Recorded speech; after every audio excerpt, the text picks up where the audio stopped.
Welcome back to Momentous Struggle, a Star Wars Shatterpoint podcast. In this week's episode, the Todd has left the building and the pigeon is driving the bus. So, for those of you who don't remember who I am, or if this is your first time, my name is Aubrey, and I am the co-host of the Momentous Struggle podcast. And I have brought with me today a couple of guests so that Todd can get ready for LVO, because there's a lot of stuff that we still have to do, and it's only 2 weeks from the day of this recording, everyone. I'm perfectly fine and not worried about that at all. Hi, guys. Yo. Yeah, I forgot LVO. All right. In a couple weeks. Right around the corner. Yeah. I kind of forgot about that until we were talking during the book club yesterday. And who was it? Was it Andrew? Somebody went, "Oh yeah, LVO's in 2 weeks," and I went, "LVO's in 2 weeks." Oh, because like I still have I'm printing out like medal stands for all the different medals that we give out for each of the events, and like I mean we have enough terrain, like that's not a problem, but I am still working on like extra stuff for LVO, and I'm like, oh, this needs to be done now. We can't wait anymore. Or I guess finished. I have started it all. It needs to be finished now. Yeah. You have all the printers going on at once right now at the house? No. Currently, only one of them is functional. Okay. The bamboo printer is just that good. Yeah. Sounds about right for 3D printing in general. Yeah. Well, they're all older, and they were like 2 of them were given to me by someone else. Like it's a whole thing. But before we keep talking, yeah, you two need to introduce yourselves. Now I feel like a lot of our listeners, especially locals, will know the Rader Brothers, the Super Rader Brothers, right? Yeah. But sure. for those of us who don't know who you are, please tell us why I brought you on today. You can go first. Yeah. Because we play Shatterpoint, right? Yeah. So. Yeah. Full stop. Yeah, Full stop. That's Great. it. That's it. Great. Yep. Well, yeah, I found two random Shatterpoint players that were in the alley behind the LGS, and I was like, "Come home with me and record a podcast episode." Yeah, I saw our billboards up in Phoenix, Rader Bros plumbing, but also Shatterpoint at the same time. So he's like, "Okay, this might be interesting. We'll see how this goes." But yeah, all jokes aside, my name is Nick Rader, and then we've been playing Shatterpoint since the game kind of launched, and then Jake. Yeah, my name is Jake. On the Discords, people might know me and see me as Stickbug Al Gaib. Might also recognize me if you guys were watching the Momentous Struggle coverage from Adepticon. I was there on the stream table helping do some of the coverage there as well. Oh yeah, and I'm Nesquik on the Discords. Yes, and I mean, famously, one of you had a pretty good run recently. Hey. Hey, man. It's not his fault. It's the older and wiser brother. Came out on top. All those years of wisdom. I hate to say it, Jake, but I already don't remember. How did you do at Smite Club? I did 2 and 2, and the 2 games that I lost were just like nail biters. So it was like I was right there, but yeah, tough opponents. I played one of the games that I lost was against Kevin. So yeah. Hey, 2 and 2 is better than the last run I had at a recent tournament. So that's about what I expect, and that day did not go that way. So props to you, especially playing against Kevin. Oh, most terrifying moment of that whole weekend was when Kevin and Josh asked me for a judge call, and it was actually about a rule, and I looked at them both and I went, guys, what am I doing here? but it was one of those nested combat things. So like it actually basically you needed to pull out the chart and be like, this happens here, so all of this happens here, and then this happens here. They needed to look at a chart. I could do that. Yeah. Well, not only that, like when you get those games with people who've been playing the game a long time, it's better to just call over a judge and just say like, hey, can we have you work this out for us so that we can keep the play going. But so my club was an absolute gauntlet. There was a lot of people visiting, and a lot of our locals, and we all play each other. So trying to get that upper hand about someone you might have faced at a local tournament, seeing what they're bringing today, knowing kind of what their play style is, but not necessarily. They might change it up. So it was a really, really tough event. Yeah. Oh yeah. Not easy at all. All right. So this is fun because I think I've talked to Jake about this, but I don't necessarily remember. That's what we'll go with. I'm doing this for the listeners, right? What is your guys' background with like tabletop gaming? Like what? Tell the listeners, like, did you just roll out of bed and decide Shatterpoint was your thing and that's the first thing you've ever played, or hey, that's or you had a Todd who conned you into playing this game without telling you that you would have to assemble all of your toys yourself and paint them and make them look pretty. They didn't come that way. What's our history with gaming, guys? I mean, I think I can speak for both of us saying we've been doing it as long as I can remember. Like, we've been playing games together since I was, like, yay big. We started playing a lot of HeroClix. That was at least my first miniatures game that I can think of. A few years ago when I moved down here to Arizona, I had a game called God Tier. We play a ton of that. And then I had some MCP miniatures, but I didn't realize there was like a big community to it. Found a local game store, started playing some games there. I said, hey Nick, do you want to play this game? We got into it, and then like 2-3 months of us getting into that, Shatterpoint was like announced and coming out, so we said, Star Wars, let's do it. Our last name's one letter off of Vader, so it's kind of in the bloodline to get into it. You're part of the what is it? The disaster legacy. Yeah, something like that.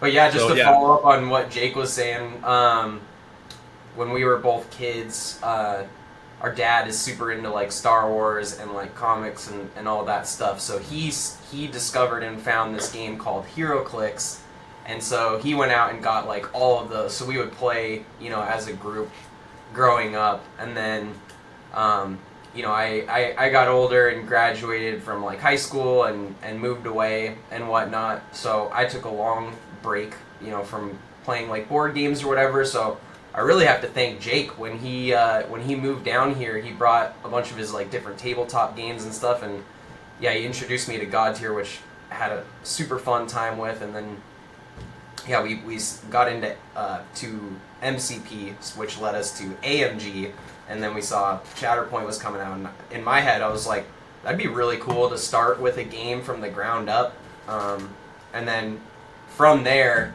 Because like HeroClix was all pre-painted and whatnot, so from there, like with the beginning of MCP, that's when I started getting into like the hobbying and painting and stuff.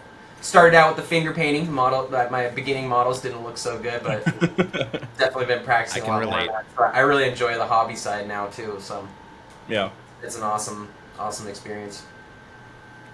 I know at least the hobby side of things for me, I have like, it's still sitting in my closet. I have the Dark Souls board game that came out a long time ago. That's where I did my first miniature painting, and then did some of the God Tier stuff. And I know we want to come back to and get some of those done because we enjoy that game. It's just brain is so focused on Shatterpoint.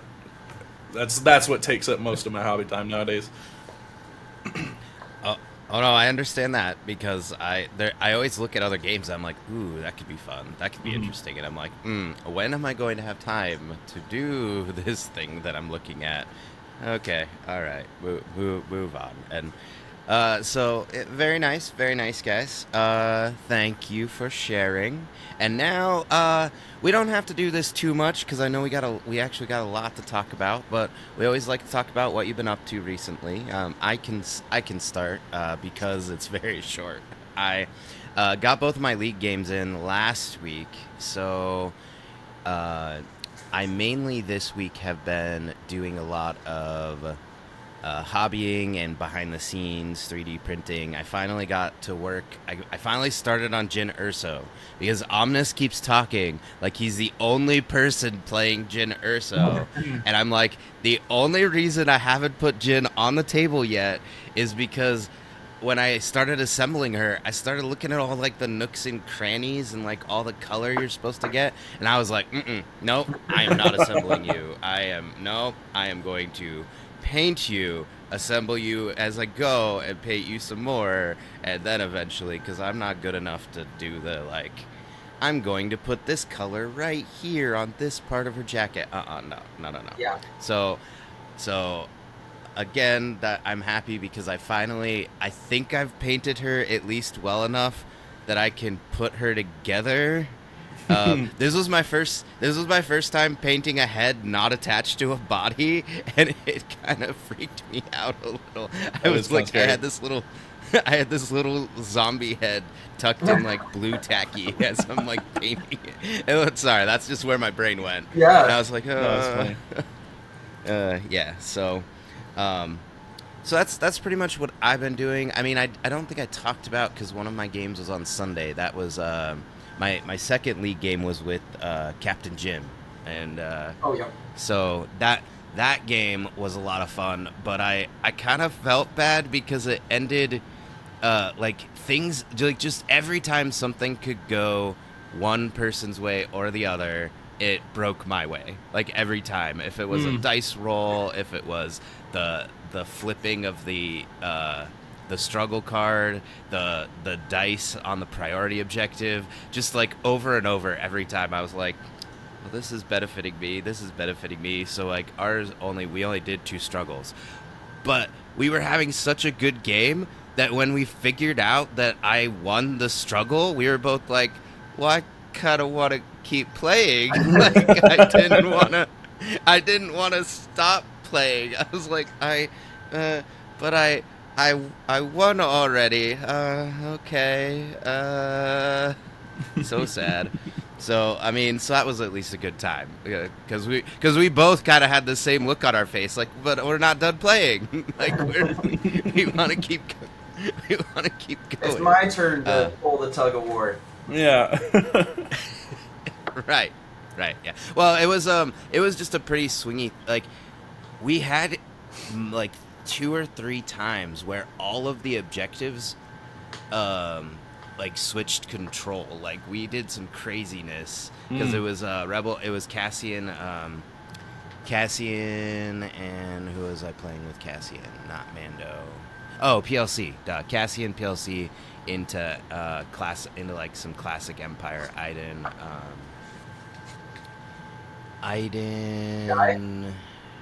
Trying to remember his other primary. I don't remember his other primary, but it was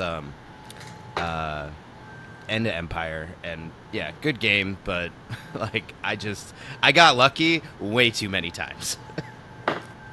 Sometimes variance is like all it takes, because yeah, I mean I'm having some extremely close games where it's just like, all right, all I need is to just block 2 of your hits, all fails. Well, all right.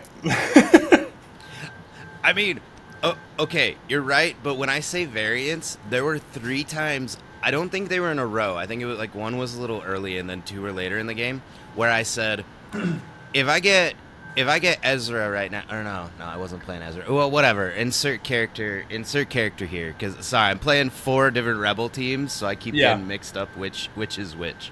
But I was like, I just need this character right now. That's the perfect play. Flip over the card. That was the character. I was like, oh, this is pretty cool. Then I called my shot a second time, and I was, again, back to my turn. He did all of his turn. I was like, if I got this character right now, that would be the perfect play. Flip over. Like, I didn't even have to reserve. Like I was just like looking at the board, and that happened 3 times, and I'm like, okay, it's fine. But what about you guys? Any what's Shatterpointing, hobbying, etc.? You want me to go, Jake? Yeah, go for it.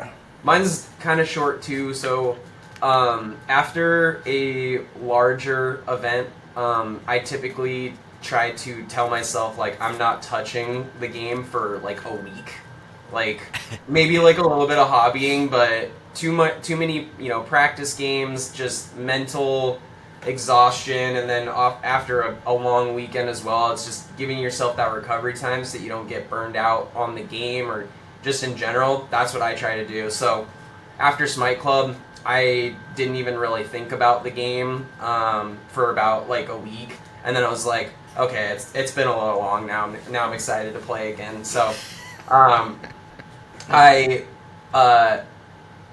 was able to get one game in, and so actually a hobby thing I did. I finally assembled my Riff Sharkman box, and I'm super excited about that. So had to do some old Riff shenanigans, and I was able to get a game against Liam, also known as Lamb Chop on all the Discords, and it was my first game playing as Riff, and he was running Kit Fisto and Obi, and I'm working on some Riff and Mando shenanigans. So it was a super fun game, but man, that box is Riff in general is just powerful. There's some really interesting combinations that you can do, and just kind of like thinking about it, and like if you're activating with your supports multiple times in a game, they're moving Riff for you. So it's like you're getting 2 extra units that are moving like a primary body, and man, it's kind of it's hard to say no to a list like that. So I'm looking into something like that for LVO, but I ended up taking the game. I had some, well, classic me. I opened up the game with a Shatterpoint, and I activated my pirates and just kind of moved up to the midline. I'm like, oh, I guess I can attack your 7 Scorch who are on the point in the back line, and I'll just wound them on the first activation of the game before you've even had a chance to activate. And so it kind of just went from there. A lot of steadfast and huge bodies, but I also want to point out that I had brought some extra dice for Liam to use, and I offered my dice that I was using at the GT, and he's like, oh no, I don't want to break the the magic dice juju on those, and so he used my other pair of dice. There was an above average amount of fails in there, so if he's listening to this, I gave him the choice. He said no, so. Yeah, you gave him the cursed dice. Yep. I heard it. I read between the lines. Hey, I've said it once. I'll say it again. I don't know if it's the dice. I've had to experience your dice mechanics and the flick of the wrist that you have for years. There's just the amount of times that you've rolled 7 in Catan and taken all my wheat. Like there's nothing I can do. It's all about how the dice leave your hand. You gotta get that good angle. So he's got the technique. What I'm hearing is that instead of hearing the helicopter Vietnam flashback, Jake has the flick of the wrist, and then like that sound of the dice hitting the tray. That's Jake's moment. What it is like it's the sound of when the dice hit the table. That's when like the gunshots start happening, and I just have the flashbacks of like what I've seen in times past. It's very rough. It's funny because like all of those memories are fantastic for me. I have no complaints. So Nick's like, I don't know what you're talking about. Yeah, the amount of times that I've been robbed. you can tell us the real story. From what I'm hearing now is Nick had all these cool games and hero clicks and everything, and then Jake showed up and was like, you have to share with me. Right? So he's been bullying you with the dice ever since. That's what's going on, Jake. That's what a good older brother The dice does. might also be loaded. Like he just knows how to keep them hidden. But yeah, anyways, Okay. that's pretty much all I got for what I've been up to, and looking forward to LVO. I'm pretty excited for that. So, yeah. Jake, Let's see. For me, what do we so when going into Smite Club, I just kind of sat down, focused Republic only, and that's what I was planning on playing. Hyper focused on making competitively viable Republic lists, so I needed a little bit of a break from that, as much as I enjoy playing Republic. So I took a step back and I came up with this weird little spicy list that I thought would be pretty fun. I've played 3 games of it so far. I'm 1-2 with it, but that one win was against Matt Booker, so I feel good about that. okay, all right. I've played 3 league games, the 2 Arizona league games, and one of them for the Fighting Pits against Booker. And I've been running Lando with Jin Urso, and I've been in Lando's squad. I've had Boba Fett and the Pirates. So being able to, if I don't have the force for it, spend momentum on Boba Fett or spend momentum on the Pirates has been really fun. I can think of one specific example when I was playing Dane Polson this week, where he wounded my Boba Fett with Hunter on the one force, like 5 dice attack, and then just spent the rest of his activation. I guess I'm going to move Hunker and stay on this point. I spent my last force with Boba Fett to jump onto him to take away the Hunker, so the turn was basically null. And then for my next turn, I pulled the Pirates. They walked up, spent a momentum, climbed, and took a point. It's just like, it was kind of fun ideas like that make the list work the way that I wanted it to. But I discovered something. The first game that I played with the list, I was like, how can I improve this list? Even though I played it against Booker and won, I was using Boosh under Jin, and I was like, well, Boosh isn't good. Why am I using Bush? I'll swap her out for Sabine. I've lost both the games that I've played when I replaced Sabine, so maybe there's some hidden Boosh tech when you can reposition Jin to continuously get more heals on people. Ooh. I don't know. There's some tech right there. I'm not gonna say it's a meta breaking list, but it is definitely very fun, and I've been enjoying it a lot. The other thing is on Jin activation, flipping a card and saying that the Pirates are rebels, and then if they're both engaged with the same target, making a 7 dice out of action attack. That's a lot of fun. Oh, it's an 8. It's an 8 and it's on an attack. So 7 dice out of action attack. I got 2 shoves and an expose on Fixer. They took the point, and then Jin went and attacked something else. Wow. Fun ideas. I'm gonna have to get the Hondo box. If there's anyone that's going to vouch for Hondo box, it's me. Yeah, you have to get Guarm on the table, because he is a sniper guy. So, actually, in my game, that was the very first time I'd ever played Pirates, and let me tell you, they're quite the unit now with the post-out Rada. So, I definitely think you should get that box. Yeah, no, I've played against them, and every time I'm like, this is surprisingly annoying. This is I don't like these guys. What's going on? So yeah, all right, that's fair. Okay. Well, I think we should just jump right into it. Our main topic today is this is one of 2 episodes that Jake will be on, and we're going to actually take a look at the meta. I know. Dear listeners, it's okay.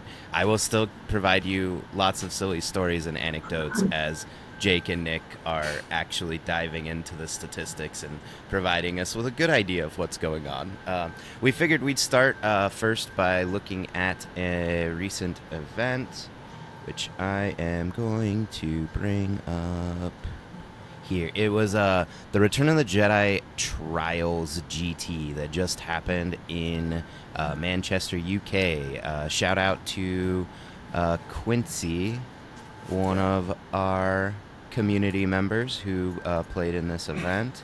He ended up doing pretty well. I'm trying to bring up, there we go. Share my screen, please. That's what I'm looking for. All right. So, we figured we'd take a look at all of the breakdown of this event. See, in particular, we're going to focus on how units did, though, because there are some interesting numbers in here, guys. Oh, and boy. kind of a rebellion focus. Yeah. Yeah. Nick, do you want to kick it off? Who is always the bride and never the bridesmaid? Yeah, I mean, it's pretty glaring.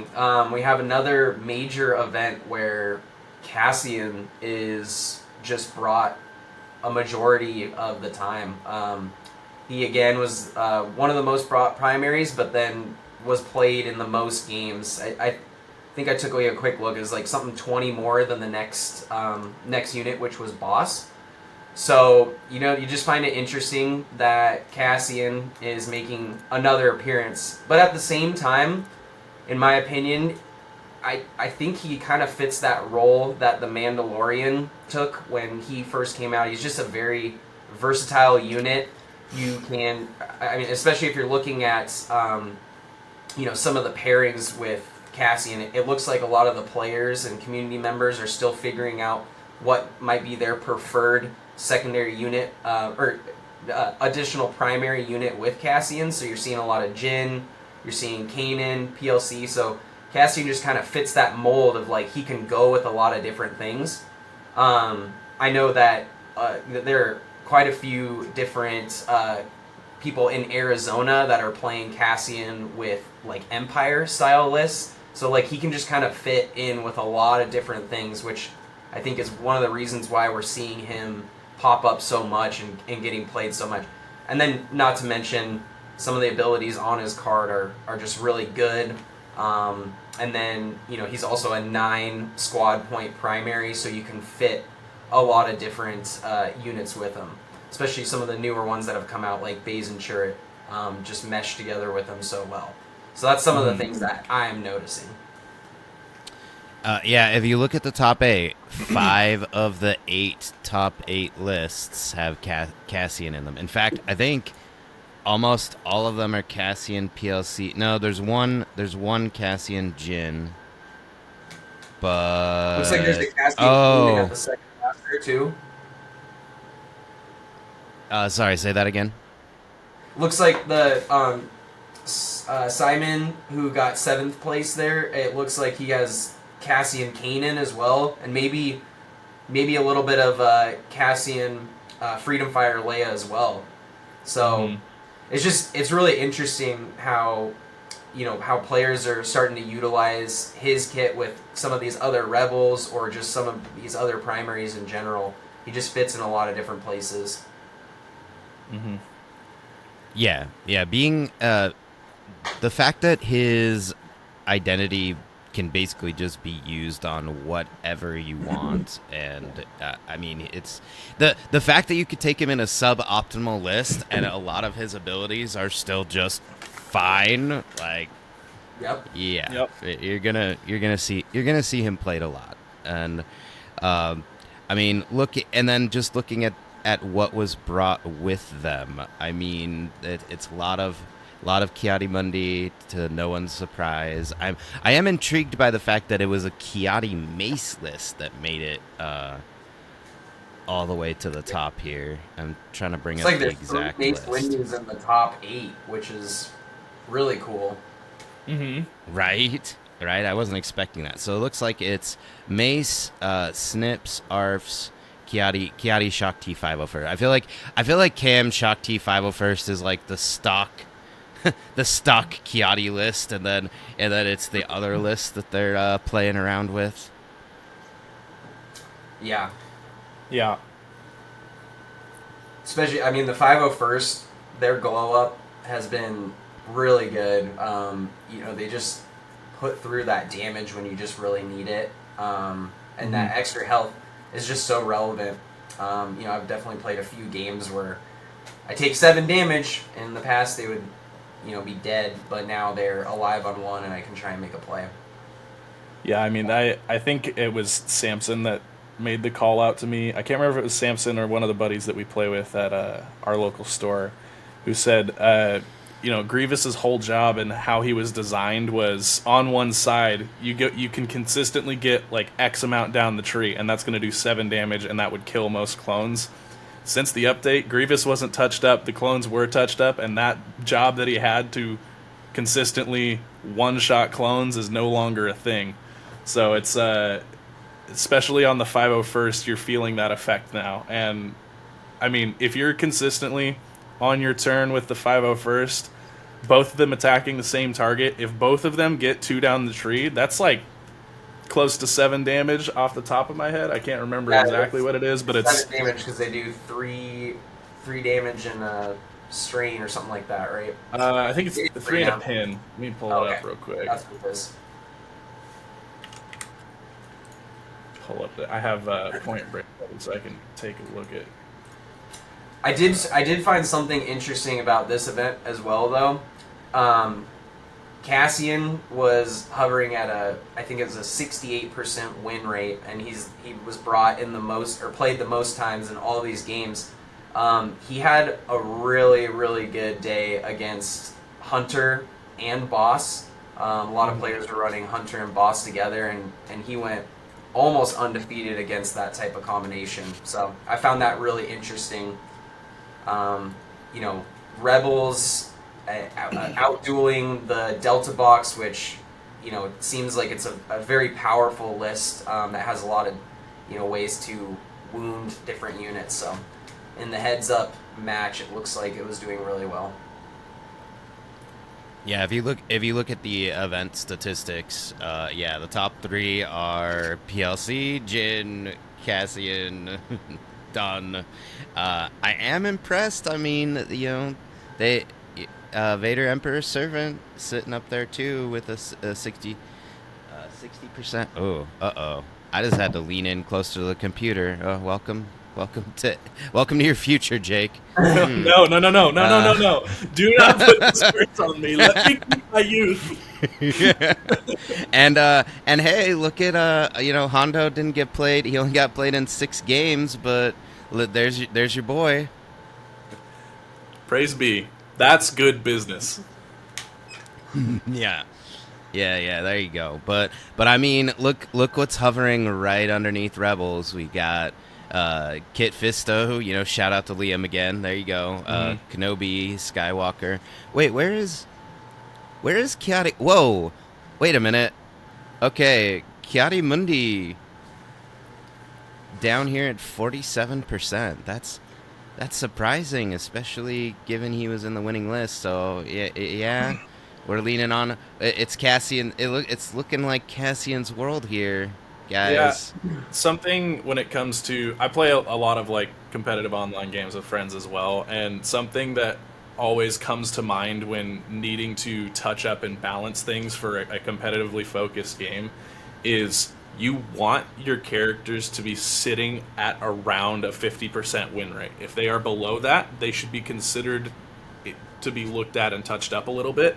If they're above that, they should be considered to looked at, toned down a little bit. And if they go above 60 or below 40, that's when you need to really look at what is wrong with this thing right here. And I mean, I know we're looking only at one isolated event, but out of 23 games, Leia's got 83% win rate. Out of 31 games, Jin has a 71% win rate, and Cassian, 63 games the entire event at a 68% win rate. That is a ridiculously high number. The next most brought character was Boss at 47 games, and Boss is sitting at right at 49. So he's in the way that I'm bringing up this comparison, he's sitting at a relatively balanced rate. 47 games, a little bit on the lower side of win rate, but still sitting around 50. That means he's good and balanced to go. So I don't know. Cassian seems like he's sitting in a really good throne right now. Yeah, I mean, at the same time though, I think that players need to start, constructing their lists with Cassian in mind. Taking a look at like his different abilities and cards, you need to figure out ways that you can mitigate what he is doing on the table. I don't think that there are any characters that are like broken in the game right now. I think trying to develop your lists that's going to give you a better chance at taking him down is something you definitely need to consider, especially if you're going to a larger event. Because what we can see from a lot of the data of these past events is he's getting brought a lot. So you absolutely need to have a plan for him. Whether you're going to play him or if you're not going to play as that unit, you gotta figure out what you're gonna do in case you get matched up with them. Yeah.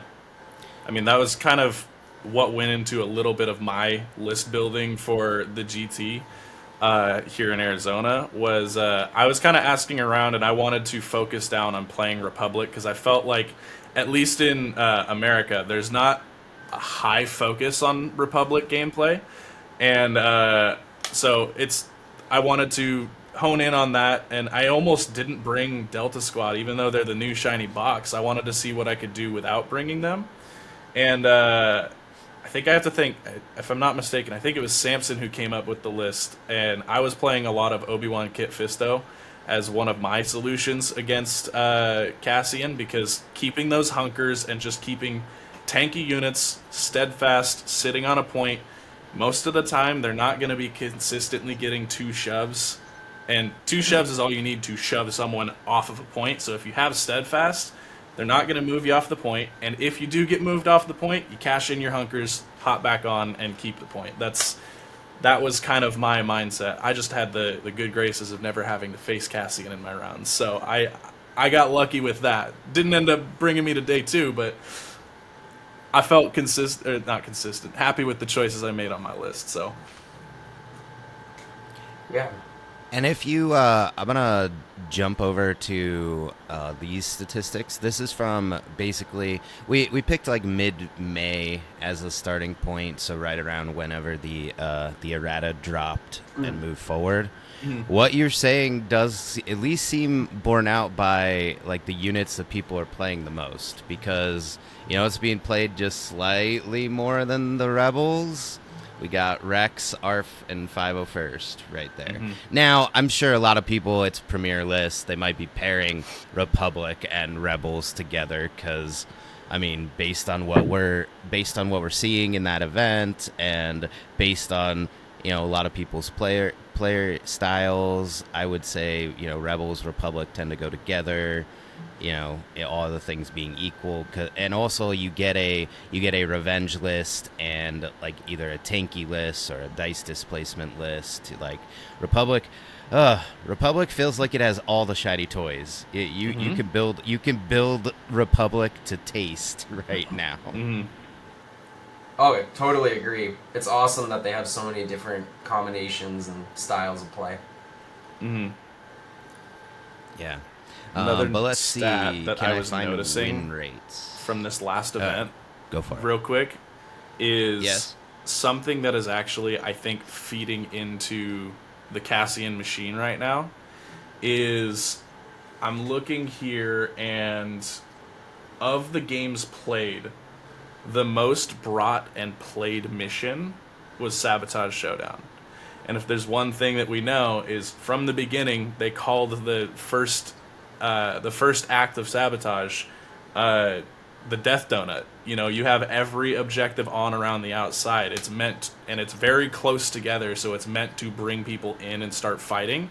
Yes, that's a very exciting and fun part of the game. But Cassian thrives off of people dying. And if they're dying and getting into fights that often, that mission's going to start feeding into the Cassian machine even quicker. So something to consider if you're wanting to build against him is maybe look into a different mission.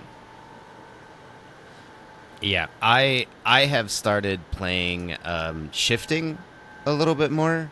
Just okay. So my first thought, which did not work as well, as I was like, you know what, I'm gonna bring Never Tell, because you know what, if everything's spread out, then maybe we could fight back against this monstrosity. But then it turned out everything being spread out is also a detriment to you sometimes. So then I've been trying shifting priorities, and that seems to be just far enough, at least in struggles 2 and 3. Like in struggle 1, yeah, the whole midline's on, but that seems to be helping a little bit when dealing with Cassian, but it does depend on your list. And I wonder, okay, so one of I know this is maybe a terrible hot take, but you know what also helps combat Cassian? I've had games where 4 of my 6 units are wounded, and I get or like 3, or and then somebody else gets wounded, and I go to move somebody with Cassian, and guess what? Everyone's dead. So you look around and you're like, all right, who's left, guys? Who are we sending over there? So I know it might be counterintuitive, but Cassian might be the one time where, and I don't know if this is right, because mind you, I've mostly been playing Cassian. Like, you might just have to lean into the strategic wounding, making sure that you are wounding at the right time so that they can't just move somebody over here, take the point back away from you, and then combine that with, I mean, if you wait until later in the struggle, like, keep getting your chip damage in, unless it's a Kanan Cassian list, because Kanan's going to jump around and heal, so try something else. Like, just try to get chip damage in, wait until the third struggle, and then the other thing to remember is Cassian's, it's once per turn, so if you can set up a double tap in some way with your supports in the same turn. Basically, I hate to say it, but I don't think we're getting to Errata anytime soon, everybody. This is Cassian's world. Look for what you can do to get around this. And like, I've even, right before the end of a struggle, especially if I'm losing the struggle, I've dashed models off of points. I've just been like, you know what? Go over there. Head in the direction of where I think one of the objectives is going to turn on next, but don't get all the way over there. And it feels unintuitive. I guess the point is, playing against Cassian requires you to think about the game a little bit differently than we've been thinking about the game before. And we just got to lean into it. This is where we live now. Oh, totally. Got to really evolve your gameplay.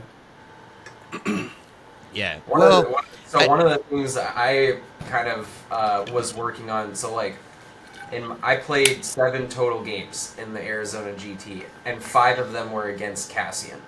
So, how I kind of designed my list was, I wanted to score, because when it comes down to it, you really win the games by capturing the objectives. Shatterpoint is an objective-based game.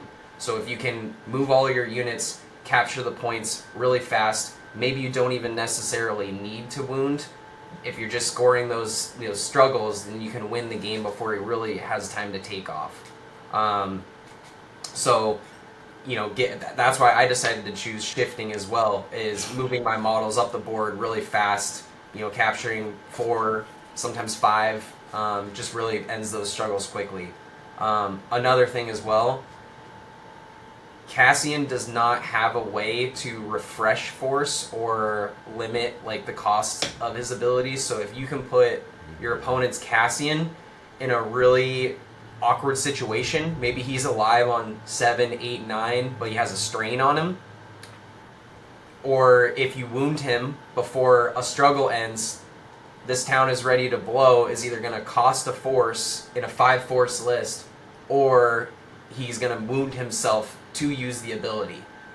So, using the, like you were pointing out, is those kind of strategic play style on how you can limit what that Cassian is doing might be something you need to consider. Maybe you bring extra units that are going to be able to apply strain a little bit easier.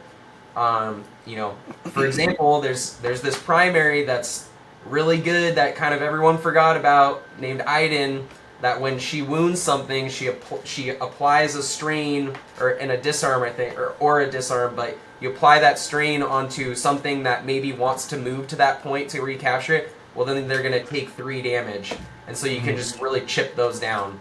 So, just thinking of those different combinations might be good in list building as well. And I know there was one that you brought up to me, and while we were discussing list building for this last GT, was 7 Scorch. They're a very good idea as well, because if you really wanted to, they have that on the trail ability, so they're giving themselves a little bit of mobility to start the turn, might not even need your move action. But if you wanted to, you could spread their wealth, attack 2 separate targets, and it's not hard for them to get 2 down the tree. And on the 2 little trees they have, 2 down the tree is 3 damage and a strain. So if you shoot one target, 3 damage and a strain, shoot another target, 3 damage and a strain, and then you could grenade a third target. As long as you roll 1 expertise, that's a damage and a strain. So you've now just strained 3 different targets and made their choices on who they're going to move a lot harder. Yep. You guys took the words out of my mouth. The next thing I was gonna say is strain everything because especially if you're in a Cassian mirror, because when we blow the town goes off, like everything could just be dead depending on the board state, and then you just go from there. And there have been quite a number of times. Like, I call it the Ezra defense. Like, the best thing you could do to Ezra is pin and strain him. Not damage. Just pin and strain him. Because then his defensive expertise becomes a lot less difficult to deal with. And Cassian is basically like the Ezra defense times 100. Like, strategic wounds, get the strains out there. Okay, reminder, the Empire still has some of the best secondaries and supports in the game, right? That didn't stop happening just because they nerfed the overtune list. I still think Dark Troopers are incredible. They're still scary. I packed them in my list. They're like my favorite unit in the game as well, but they offer, strain, multiple shoves, and then they have coordinate fire strain as well, so your other Empire units could take advantage of that. But may I mention, this is where we could also say that the 501st, they're right there. 3 down the tree with them, 3 damage, pin, and a strain. And they also offer coordinate fire strain. Yeah, it's another good idea with them. And this is kind of where... So, I know people want to play what they want to play. I mean, and I get it. I am still grumpy. You know what? We're gonna Tarantino this. I wanted to start at the top, but no, we're gonna start at the bottom. I am still grumpy that General Veers is dead last in this, because I think AT-ATs are cool, and I want to play with his We Are the Storm and blow stuff up, and yay, everybody has fun.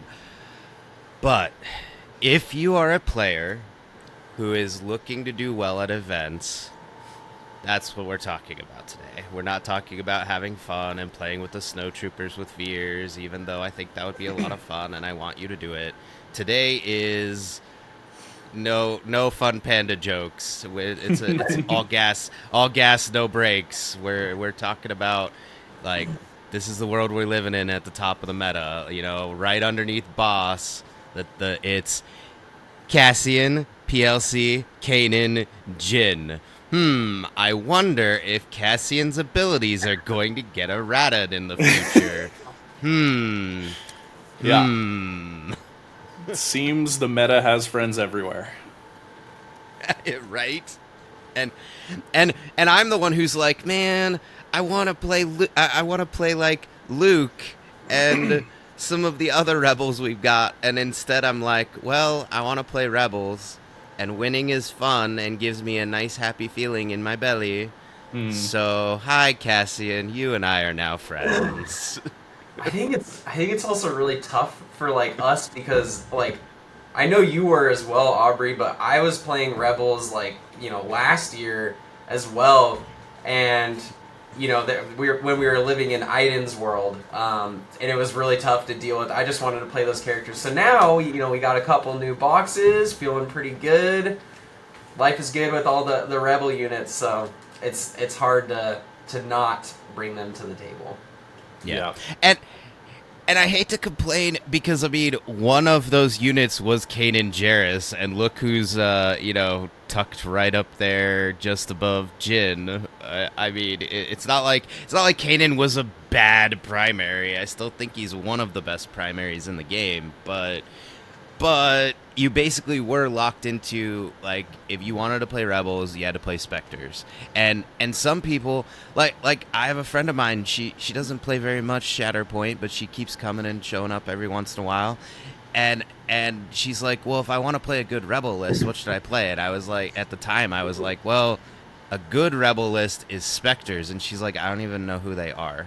Yeah. She only, like, watches, like, the live action stuff. So she's like, I don't even know who this is. And I'm like, okay, well, here's Leia and Luke. Go have fun with Leia and Luke. She's like, okay, I know who they are. I'm like, all right.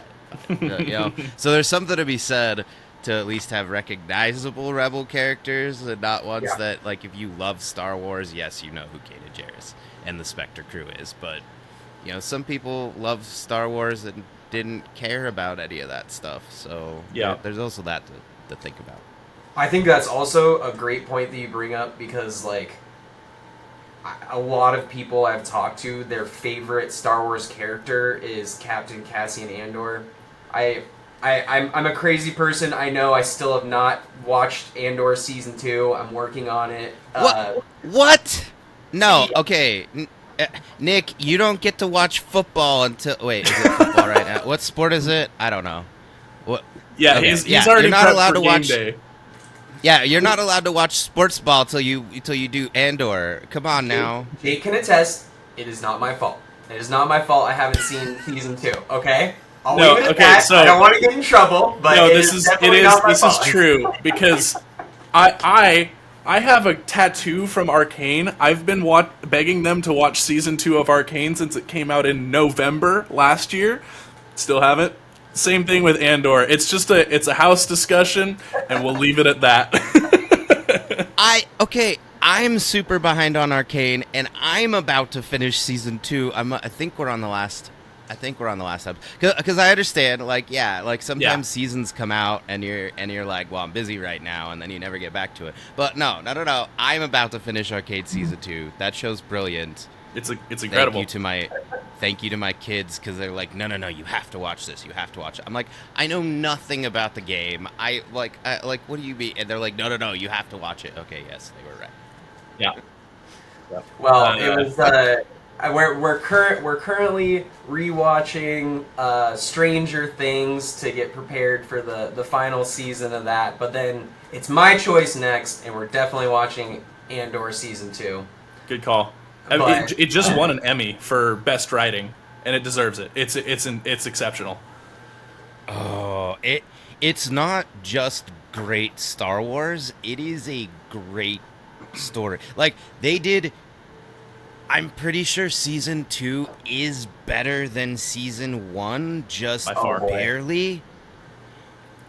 But do you remember how good season 1 is? Yes. And this is better than that season. Well, actually, like a month or two back, my wife was out of town and I had the house to myself, so I was like, I'm gonna rewatch Andor season 1. I binged the entire show in like 2 days. I just like kicked back and watched it, and I'd kind of forgotten like how incredible of a show that was. I was like, I know what's happening, but like I can't wait to see the next episode. One Way Out. One Way Out. Is that from the prison episode? That's from Narkina 5, the prison. The prison break, yeah. So like I'm not the most analytical when it comes to like how shows are like directed or created or anything like that, but it's almost like a multiple mini series in one season. Like, because you got the first part where he's on his like home planet, and then he's trying getting in trouble and he's trying to escape, and then he goes to the one planet where he goes undercover and they're like trying to get the bank vault or whatever, and then after that you got like the prison, and it's like mini seasons inside a season, and it's like Star Wars Inception, and it's just so good. Like, it's awesome. And then you realize you're like, oh yeah, I'm watching Star Wars. Like, this is not just like a really cool spy show. It's like there's like TIE fighters and stuff. So Yeah, when introducing people to this show, right now it's the #1 show that I recommend to anyone, right next to Arcane, because I tell people, I'm like, because of I guess the for lack of a better term, the recent Star Wars product, a lot of like the Disney stuff, a lot of people are like, I don't know, I don't really want to watch it anymore. I always tell them, I'm like, this is the best written show since probably peak Game of Thrones. It's just unfortunate that it's labeled under Star Wars because of the recent public opinion on the media. It's so good. It is just a political drama that happens to be in Star Wars. It's exceptional. I hope you guys get around to watching season 2 very soon. It is very, very good. my choice next. Yeah. I might have to bring the two of you back on here. Just forget Shatterpoint. Now we're just gonna have to talk Andor season 2 because Nick. No. Oh man. Well, that might be an issue because if I watch Andor season 2, then I'm never playing anything besides Cassian. So Yeah. Yeah. Oh man. The more I think about it, no. I think I was being too cautious. No, season 2 is definitely better than season 1, and it's just hard because of how good season 1 is, and like, so this is what I tell people. My memory of Legends, because I'm going back and I'm rereading all of Legends, like bit by bit. I'm not like being religious about it or anything, but I'm just kind of reading like what I'm interested in, and I'll get around to the rest of it. Some of Legends is really terrible. Really awful. Like, not just Courtship of Princess Leia bad, but just some of it just doesn't make sense. But then the stuff that's like the best of Legends, and you're like Heir to the Empire level quality, like this is just phenomenal. I stand by this. If you are a diehard Legends fan, you're still grumpy about Disney. Well, also it's been over a decade. Calm down. But two, this show, when I started sitting down and watching it, and like I felt this way during season 1, and then season 2, I was like, I'm really feeling this. This feels like the best of classic Star Wars. Awesome. like just, and I don't mean like the movies or the like campy feel of the space opera. I mean like some of the nitty gritty Legends, like we're getting our boots on the ground and we're going to talk about characters who aren't Luke, Han, and Leia and don't have plot armor and like, oh, yeah. I mean, as someone who's just seen season 1, I thought it was really interesting how they're like developing the character Mon Mothra, or is it Mon Mothra or Mon Mothma? Yeah, Mothma. Like, All okay. M's. Oh, got it, Mothma. But like, you know, she had like a 30-second bit in like the first movie or something like that. But now they're like going in on like her background, and there's like, you know, she's funding the Rebel Alliance secretly, and it's like, whoa, there's like all of this stuff going on in the background. You know, it's not just Han and Chewie and Luke flying around in the Millennium Falcon. There's like a bunch of stuff going on, and then obviously this show leads into what a lot of people consider is like one of the best Star Wars movies. Rogue One is like such a good movie, so getting a little bit of, you know, background information on what's leading up to that, I think is super cool. The other piece of advice that I give people while watching this show is, if you're going to watch the last episode, you have to have 5 to 6 hours available, because it leads directly into Rogue One, which leads directly into Episode 4. So you have to be ready to watch them all in succession and just binge for a day. I mean, Jake is kind of not wrong, because I have been itching to do that, like to just watch the last episode and then Rogue One and then A New Hope, because it ties together so well, and They did such a good job. And bonus points. I have a little bit of mixed feelings about the first Mon Mothma book because there's just little details that bug me in it. But I hold books to a much higher standard than other things. Librarian. Checks out, librarian. But in that book, delving into what Bail Organa and Mon Mothma do in the early days of the Empire, like we're talking days and weeks after Revenge of the Sith, those details in that book are fascinating. So if you are looking for more Mon Mothma content, that book, I do recommend it. Like, when I say there's things I don't like, I'm always nitpicking. I'm nitpicking lore and timing of things. And, like, anytime Palpatine doesn't just kill his political enemies and they don't give me a good explanation, I always get a little annoyed. But, yeah, whatever. I'm like, Palpatine, why didn't you just kill these two? They're clearly plotting against you. Like, okay. Arrogant bastard, whatever.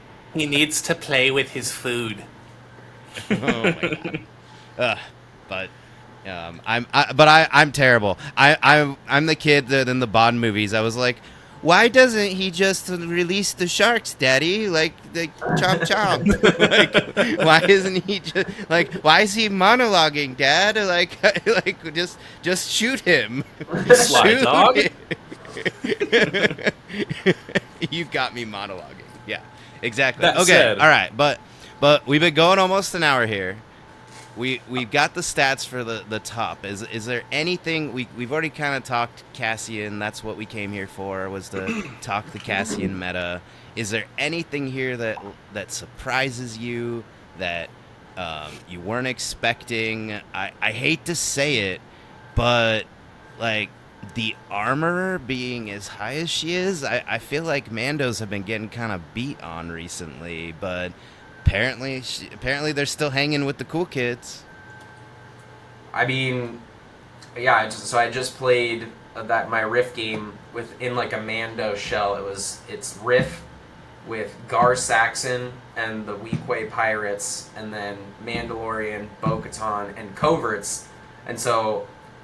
Getting to replay those, I feel like they might be a little bit underexplored, especially against Rebels, because, Bo-Katan providing protection, steadfast bubble on points is huge. A lot of those Rebels, they rely on, obviously they're going to try and wound your unit, like, right off the bat, but, like, if you can survive, sometimes they only have, like, one or two shoves, so getting a steadfast unit off a point is difficult to do, so it can help you win the game. But who also goes really good with the armor and Mandalorians in general is the covert Mandalorians are super good. And guess what? 3 down the tree, 5 damage and a strain. Yeah. What hurts Cassian? Strains. Well, and something else to consider on addition to that point is a very consistent health value in most units of the game is 8. So if you're doing 5 damage on a strain, that has rendered that unit basically useless until you can find a way to get rid of the strain. And, as far as Rebellion stuff, the only stuff that can consistently take care of that issue is Princess Leia and Jyn Erso. Consider those options, because Leia being able to heal and dash something, and then Jyn having the momentum healing, that's the only way you're going to be able to quickly deal with that issue. So those are options to consider if you're focusing on playing Rebellion. I know that Nick and I have discussed this a little bit. I feel like a little underexplored tech is Han Solo, General Han Solo, the primary. He is, I would say, and this might be a hot take, I would say he's probably one of the best primaries in the game.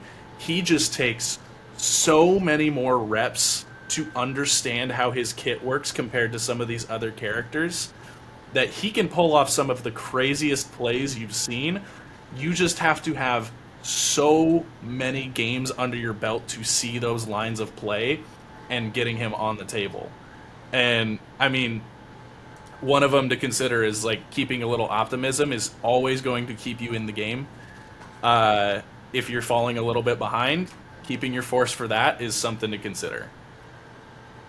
Yeah, I'd also like to note that in the Arizona GT specifically, Matt Booker got top 4 and he did really good, and he ran General Solo and Cassian, and I think because I was testing out Solo as well, but like Jake said, I couldn't get the amount of reps in there, but like having shove, pin, strain, and a damage on 2 down his tree, that can really deter a lot of these rebel synergies, like, you know, just pushing them off points and, you know, putting strain and pin on them. So Matt did a really good job with that list, and I think that's something to look into as well, especially in the Cassian mirror. I feel like he's really good into any of those rebel lists. Because the other thing to consider about Cassian is he's like, yeah, he has his revenge trigger, but you have to remember on that Shatterpoint, he's giving people impact and sharpshooter. So it's like kind of a hyper aggressive character to play. So if he's providing hyper aggressiveness, he's also providing revenge, and he's dealing damage on struggle flip. He's got tools for everything. So he's hard to build around, and Nick has said it to me multiple times. Sometimes the least interesting turn will be the most impactful, where all you do is move and take cover. You didn't attack anything, therefore he finds no value in it. So, you know, finding lists that can take advantage of that, that's why I opted for a more Republic focus, because move, take cover is an exceptional turn when it comes to Obi-Wan. I remember specifically in one of my games, I was playing Kit Fisto. I move, take cover, force speed, and I took a back point from someone, and I was just like, all right, well, he's got a hunker token, he's steadfast, and he's rolling 7 dice in melee or more than that in ranged. What would you like to do? And most people would ignore him. Yeah, I wanna reiterate the Obi-Wan counter plays into Cassian a little bit more, because yeah, as somebody who I've been primarily, if I'm not playing Spectres and Kanan, I've been playing Cassian. Rebels, I want a Rebel Premier list. Okay, I'm sorry, it's okay. I'm not that good of a pilot anyway. Moving on. The thing that I noticed a lot is that steadfast really messes you up. Like, just full stop. Because the number of times, like, I remember in my last league game, Jim was playing Vader 3. And I forgot that he has, because, like, he's so aggressive, I forgot he had steadfast too. So I ran, I don't know who it was. It was Ezra or somebody. I ran somebody over there. And I was like, all right, we're gonna take it. We gotta take him down. Oh no, that's right. I didn't play my Cassian list. All right, hey, I'm remembering things now. I played my Kanan. I played my Kanan list. That's why I keep thinking of Ezra. I wasn't even playing Cassian. Whatever. Moving on. But I ran him over there, and I was like, okay, cool. Shove him off. Take this point. He's like, and I was like, what do you mean, and he's like, Vader 3 has steadfast. And I'm like, why does this guy have so many good abilities? I mean, I know why it's Vader, but I'm like, what do you mean? And so, yeah, the Rebels, they have consistent access to a shove. You are always going to get one shove with your Rebels pretty much all over the place. Two is a little trickier. They don't always have the 2. This is why commandos are such a high value piece for the Rebels, is because they get 2 shoves on 3. Jyn Erso can get 2 shoves on 2. I will say, though, really quickly, if you're trying to build a list to go against these casting lists, Rebel Commandos are going to be in the list. I'll just say 100% of the time. Like, they're such an important cog in that wheel. But if you have a steadfast unit, let's bring up Aubrey's example of Mandalorians. Let's say your first activation, you move Bo onto a center point. She's there, protection, steadfast, and then they get the commandos. To dislodge her, they're going to have to go the bottom tree route, which is going to be, it's going to be just a shove on one of the boxes. So, like, in order to dislodge her, you're going to take less damage. They have to decide if they want to try and wound you in one go, or if they're going to try and dislodge you and take a little less damage. I believe it's like pin and a damage, and then a shove and a damage, and then if you go to the bottom, it's just a shove, and then it's like 2 heals. So you're really limiting the amount of damage that you're taking. So, you know, getting a lot of steadfast bodies on there could be really helpful against rebels. Yeah. Yeah, you're right. Yeah. It's only it's 2 damage a pin and 2 shoves. So, yeah, it's you are correct. You're definitely taking away from what Cassian wants to do with his rebel commandos, which is, you know, focus fire and take somebody down. Yeah. And this is where I want to bring up my point again of being a Republic sympathizer. A lot of these boys, the clones, they have steadfast as long as they have a hunker. So that's something to consider in your list building. If you want, like, I think we can all agree, at the moment, Cassian's a bit of an issue. So if you're wanting to not play as him, but figure out your choice to use against him, steadfast is a tool, Obi-Wan is a tool, General Solo could be something as well. Or any of the Those are the first ones that come to mind. What was that, sorry? Said any, like, my preferred strategy is a blitz list where I am just going to take the midline and take all of the points so fast that Cassian is going to struggle to compete and take those objectives back before I swarm the entire map and put them in a really tough spot. Can I bring up the point of maybe that Iden is still a unit? She can swarm the field just as good as she used to. Yeah. She's not going to be consistently one-shotting something as much as she used to be, but she's definitely going to be able to give that mobility that you want to, you know, out-blitz them. Yeah. Delta Squad being another option, potentially being able to do that as well. So, just things to consider. Yeah, if we are floating down to the bottom of the positive win rate, I mean, hey, 51% still winning. Yeah. We've got GI, we've got Vader Jedi Hunter, and then go up a little higher to 52%. Iden Versio. I mean, it might just be getting some more reps in and figuring out the play patterns of Iden in the new world. I know everybody, hey, I have been there. The number of times my deck has been banned out from under me in Magic, like, because, you know, broken stuff wins games, right? Mm-hmm.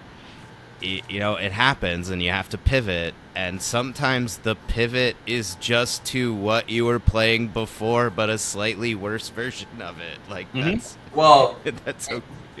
One really interesting thing that we've been seeing in a lot of these Empire-focused lists is the resurgence of Obi-2 and his Jedi mind trick. That can really, really hurt and negate some of these little 5-dice revenge triggers that Rebels bring along. So, Iden wounds, but if you have Obi in the middle, what's Kanan gonna... I mean, Kanan's still amazing, like, don't get me wrong, but if he jumps up and then tries to make his 5-dice, he relies heavily on the expertise to get those extra crits in, and you could just, you know, take those away. So, there's definitely... And that's kind of... It comes back to the point what we were talking about, where just really... You know you're going to face Cassian, so what is your plan on how to defend against that? Because you definitely need to have a plan if you're going to be going to a tournament on what you can do to limit that package as a whole. And then also, we haven't really mentioned them that much in this episode, but the release of Baze and Churret have really, really helped out these Cassian lists because they're incredible. In my opinion, I think they're the best unit in the game, just overall. They're just so versatile, and anything that you want to do, they have steadfast, they do tons of damage, they refresh force, so it's like, you kind of have to prepare for them too. That Rogue One box has really introduced a new thing to Rebellion as well, where the thing that you would use against Rebellion is just taking them down as quick as possible, right? Now, Jin says, oh, my force ability is too expensive, I'm just going to spend a momentum and still be able to use the ability. Baze and Chirrut, for every wounded token they have, they can provide extra benefits. We're starting to see these units that are going to keep them in the late game, so this is, again, enforcing your point of finding a blitz list, and maybe you just want to try and beat them in 2 struggles before they get too powerful. Exactly. Yeah, we're seeing a couple of things where they were talking about this on Rogue support, where traditionally people were like, if you win the first struggle, you're likely to win the third struggle. But now we're seeing a bit of people are losing struggle 1 with these rebel lists and then coming back hard and just taking 2 and 3. Now, I don't know if they were talking about rebel lists in particular. I think they were just talking more in general, but same idea. It's just it might be time. This is kind of a Magic thing, or just a game theory thing. It's not even just Magic. Like you have a meta, something comes and smashes the meta, and then now we've got to actually adjust and look. Like this is Vader 1 all over again. And I know Vader 1 was overtuned. I'm not saying he didn't need an errata. Mainly he needs to have the Galactic Republic tag removed from his card still. But the thing is that Cassian has answers. I mean, we've just got to start building. We got to start building our lists around it. Although I will say, every time the game of Magic pretty much has broken itself, it is when a cost reduction / cost replacement / you know what I'm getting at, where the economy gets weird. And a lot of people have been talking about Jyn Erso and Mission Critical. Oh yeah. And so I wonder.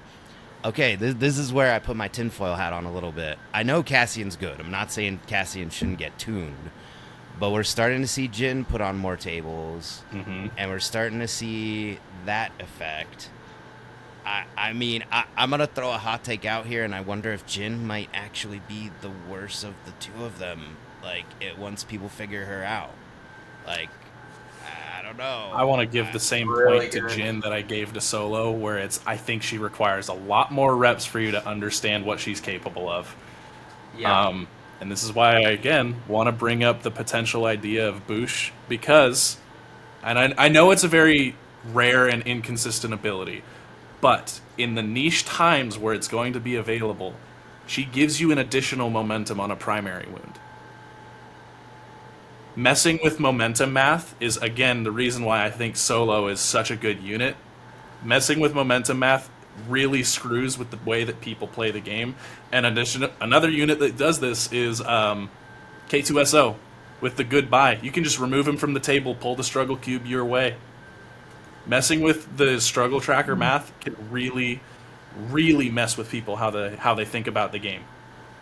Yeah, no spoilers. I'm sure Todd will get the finals uploaded at some point for Smite Club, but I ended up winning the game because I removed K2 from the board and dragged the struggle cube 1 closer to me, forcing my opponent Brady, who played really great, but he was in a tough decision where if he just flipped 1 point, it was going to land back on the center and then give me an advantageous pull. So it just messing with the struggle cube and those momentum.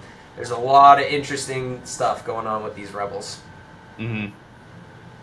Yeah, I kind of want to play Jyn and Solo together just to see what kind of shenanigans you could do, because now I'm like, wait, so you could remove the momentum to pay for the ability and then use Han's ability to put to do the momentum. I'm like, oh god, this is getting really big brain. I'm like, oh no, what's happening? What's happening? Also, I'm seeing the Matrix over here.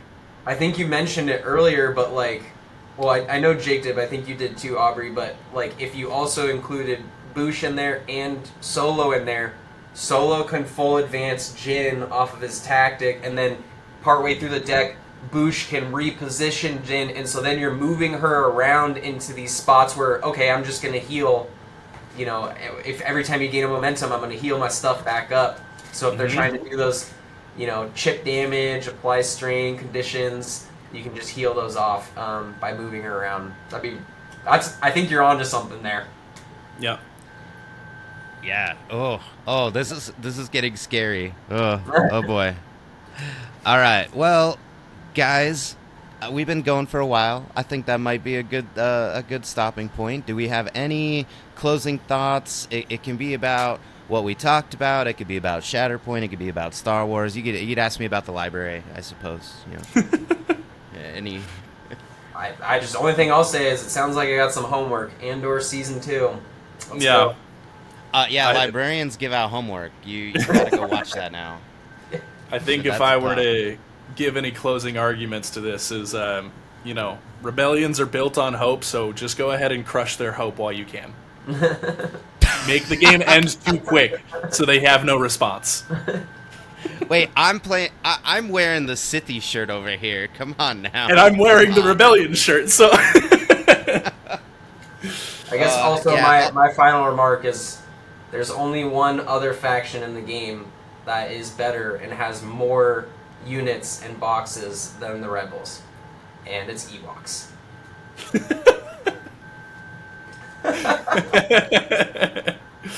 With Leia. Makes I mean- everything- And the Republic! I mean, I okay, all right. You got me there, Nick. You got me. I was like, wait, what? And then okay, Are we yes, have because they Dang have Walk 2 Part more 2? boxes. Yeah. All right, I got there. Very cheeky. Very cheeky. All right, I think I'm supposed to end with the most Star Wars thing you could do. Oh wait, no, different podcast. Let's see. Outro. So, thank you, dear listeners. If you would like to support our podcast, you can go onto our Patreon and, for as low as $1 a month, support what we are trying to do over here, which is mainly bring you silly content and occasional meta takes from people who actually know what they're talking about, like Jake and Nick here.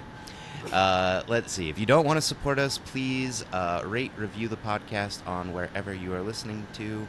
That helps increase our reach. I found out recently that you can find our podcast on Amazon.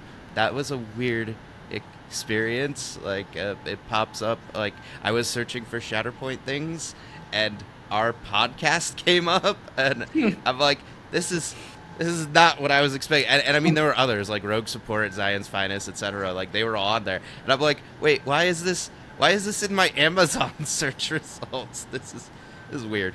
So, Just now, you again, can buy the rights to the podcast on Amazon. yes, you can. There'll eventually be a Patreon tier where you can dress me up like a panda. I don't know if this is I'm signing up. This is getting weird. But regardless, our Discord is free. If you would like to join the conversation, come in. That'll be in the show notes, and have a chat with us. And thank you guys. Thank you both for coming on, giving Todd a break as we get ready for LVO, and talking some rebelliously scoundrelly lists. I don't know, something like that. No. Yeah, thanks for having me on, Aubrey. All right, and until next time, may the Force be with you. May the Force be with you.